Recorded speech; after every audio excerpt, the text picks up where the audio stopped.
Hello everyone and welcome back to another video from Finance and Crypto Guide.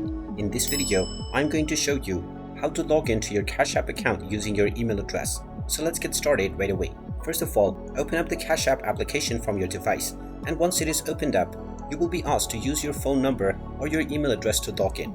Just tap on the Use Email option in order to proceed with your email address, and you will be asked to type in your email. Go ahead and type in the email address that you used to sign up for your account, and then click on the Next button. After clicking on Next, you will be asked to enter the verification code that has been sent to this email.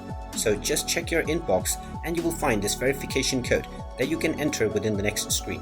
Once you enter this code and tap on the login button, your identity will be verified and you will be logged into your Cash App account right away.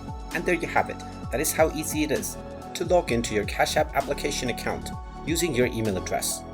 If you find this video helpful, make sure you hit that like button and subscribe to our channel if you haven't done so already. Also ring that notification bell to never miss another update from us. Thank you for watching, and I will see you again in the next video.